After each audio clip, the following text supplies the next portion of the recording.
This year marks my 65th birthday, and I go by the name Aurora Morgan. Currently, I reside with my retired husband, a kind and caring man with whom I've shared a long and supportive companionship.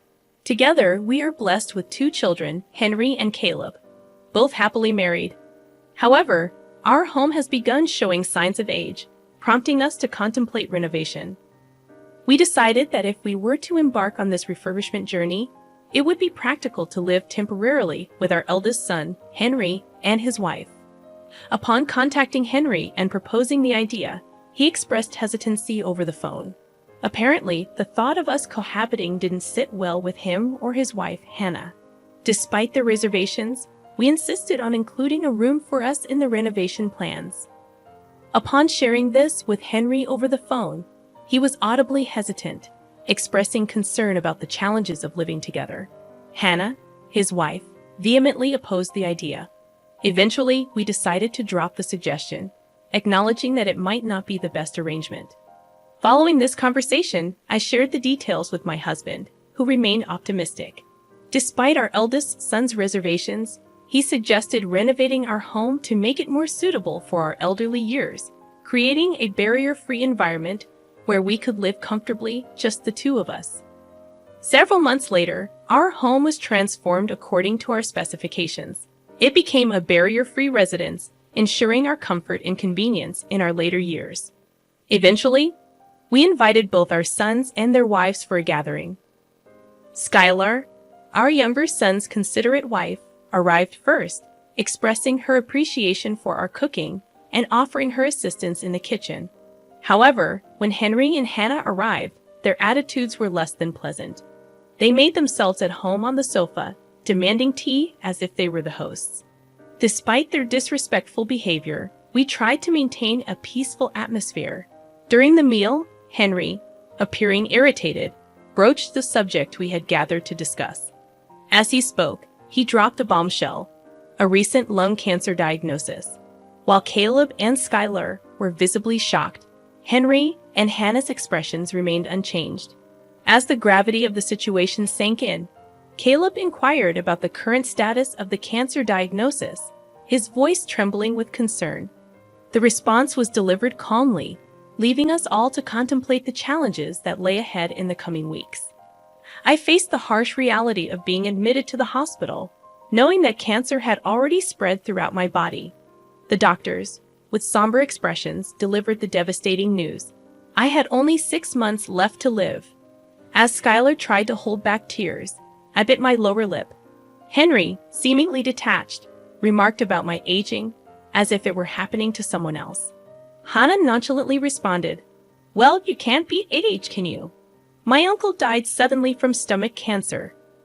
Their callous statements infuriated me, and I couldn't help but raise my voice, urging them to stop. Skylar and Caleb attempted to calm the situation, assuring that they would take care of Mom in my absence. As the eldest son and his wife appeared preoccupied with their phones, seemingly indifferent to the gravity of the situation, my spouse, with a calm demeanor, requested our children to look after Aurora in the coming months. Caleb and Skylar reassured us, but the eldest son and his wife barely acknowledged the request. The meeting concluded after lunch, and I walked outside to bid farewell to Caleb and Skylar, as Henry and Hannah had hurriedly departed. Despite the difficult circumstances, Caleb encouraged me to keep going, assuring their continued support. However, there was an unspoken tension between us and the eldest son's family. The following week, I opted for palliative care over surgery and chemotherapy, leading to my admission to the hospice.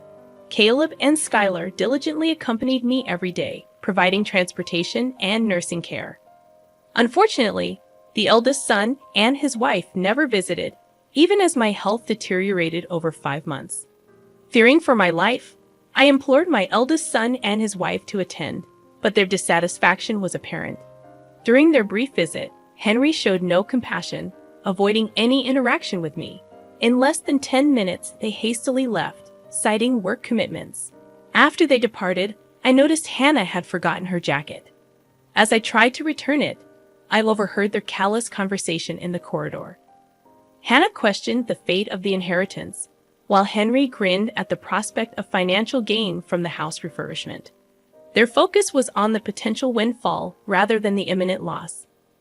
Unable to bear the heartlessness of their conversation, I returned to the patient room. 2 weeks later, my husband passed away suddenly, leaving behind a family marked by indifference and greed. I wept beside my husband for an extended period, finding solace in Caleb and his wife, Skylar, who were there to console me. With their support, I managed to assume the role of the primary mourner and successfully led the funeral proceedings. After the funeral, when only close relatives remained, Henry couldn't contain himself any longer and spoke up about our father's inheritance.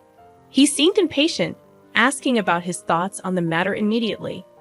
Caleb promptly reprimanded him, but Henry, dismissing the notion of the younger son having a say, insisted on discussing the inheritance right away.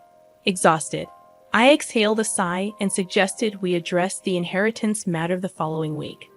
The eldest son and his wife sneered at the idea but quickly left for the day. The next week, both couples gathered at our house to discuss the inheritance. I made an announcement, stating that our father's inheritance amounted to $20,000. Henry seemed taken aback, and despite my calm explanation, he questioned the figure. I handed him a large envelope containing all the necessary documentation and asked him to review it. The expressions on Henry and Hannah's faces changed dramatically after scanning the documents.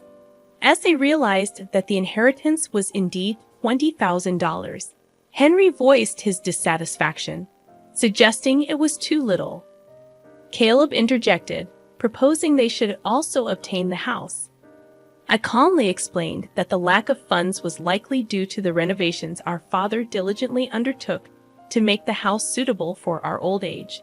I asserted my intention to keep the house and care for it as long as I lived, emphasizing that it was unjust for Henry to try to benefit on his own.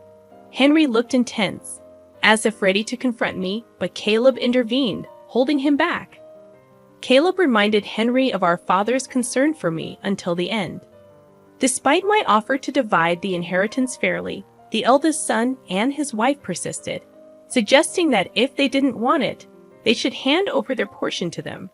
Skylar and Caleb, however, expressed their intention to give up their inheritance, asking me to appreciate their contribution. The eldest son and his wife interrupted again, insisting that I should hand over their portion. I firmly rejected the idea, explaining that it was not going to happen. They showed no concern for my fixed income and difficulties, expressing their eagerness to accept the money. In response, Caleb reprimanded them, calling them scumbags and urging them to respect their elderly parents. Despite Caleb's admonitions, the eldest son and his wife remained unapologetic, implying that the elderly should keep to themselves and attend only weddings and funerals. It was a bitter moment, leaving a sour taste in the air. I lowered my head and clenched my fists, absorbing the hurtful remarks. Not only did they desire my husband's absence, but they also complained about the inheritance. To add insult to injury, they referred to me as a parasite. I couldn't fathom where I had gone wrong in raising them. Tears welled up, but I composed myself and addressed Henry and the others calmly. "I've heard what you're saying. Let's take a break for a moment," I said, keeping my emotions in check. The eldest son and his wife looked momentarily surprised, but their expressions quickly turned smug. "Is that so? That's even better than we could have hoped for. We no longer have to deal with the old lady. Lucky us," they sneered as they attempted to leave. While Henry and Hannah were making their escape, they made a snide comment to Caleb and his wife, implying that the responsibility of looking after the elderly lady now fell on them. Caleb and his wife rushed to my side as Henry and Hannah stormed away. They reassured me, offering their support and encouragement. As the months passed, I found myself at home, relaxing, when unexpectedly, Henry and Hannah visited, accompanied by Caleb. Confused, I wondered why they were back after we seemingly cut ties. They demanded to be let in, shouting at the door. Caleb apologized, and I allowed them into the house. In the living room, the eldest son and his wife started yelling, questioning why I had handed over the house without considering them. I calmly explained that Caleb expressed his desire to keep the house, preserving his father's memories. The eldest son and his wife appeared surprised, and I clarified that Caleb and Skylar had been immensely supportive. Henry, still bewildered, asked for clarification. I glanced at the eldest son's wife, who seemed ready to explode, and explained that I had decided to hand over the house because Caleb and Skylar had shown dedication and assistance. Expressing gratitude, I smiled warmly at Caleb and Skylar, thanking them for their unwavering support. The eldest son and his wife, dissatisfied, argued that I had promised to take over the residence on my own. I addressed them calmly, offering an explanation for my decision while maintaining my composure. I considered giving it to you if you could respect both your father's and my wishes. Additionally, I've started receiving rental revenue. To the surprised eldest son, I sighed and explained gently, "Remember last year when my father, your grandfather, passed away? Caleb attended the funeral, but you claimed you couldn't because you were too far away. Well, your grandfather was a landlord with various properties and apartments. I finally received my inheritance and started earning rental income." The eldest son and his wife were thunderstruck. "No one informed us about this," they exclaimed. I calmly continued, "I've been earning roughly $2 million every year. It's simple to offer my son and his wife a home." The eldest son and his wife abruptly stood up, insisting that if it's about this, they should care as well. "Why should I give assets to someone who called me a parasite?" I asserted emphatically. "You're the ones who told me not to interfere with your life, right? So there you have it. Please don't leech off of me if you're going to label me a parasite." The eldest son and his wife appeared at a loss for words as I pointed to the door. "Isn't it true that our conversation is over? Please excuse yourself," I asserted. The eldest son pleaded, but I refused, urging them to leave. "Please pay attention to what I'm saying," he implored, grabbing my arm. I stared at him coldly, denying any excuse for him to call me mom. "Can you also offer us a house or money? We have a problem," begged the eldest son's wife loudly. I looked at them both and responded, "Are you in trouble? What exactly do you mean?" The eldest son spoke tentatively, admitting they spent recklessly, expecting their dad's fortune and accumulating debt. I yanked the eldest son's arm away and scolded him. "Unbelievable. I never expected you to do something so dumb. You sow the seeds with your own deeds, so deal with the consequences. Mom, that is simply excessive." I addressed their frustrated faces and announced, "I'll begin transferring assets to Caleb through lifelong contributions from now on.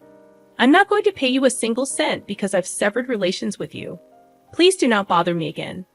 Caleb stood up, supporting his promise that they should leave. The eldest son and his wife left, seemingly deflated. Caleb massaged my back as I recovered my breath. Subsequently, the eldest son and his wife allegedly borrowed more money, leading to bankruptcy. Their future seems bleak, with disputes in their flat at night.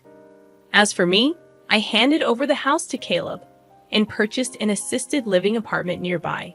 Caleb and his wife visit frequently, and a cute grandson was recently born. Moving forward, I aim to treasure each day while cultivating a positive relationship with my second true family. That is my future strategy.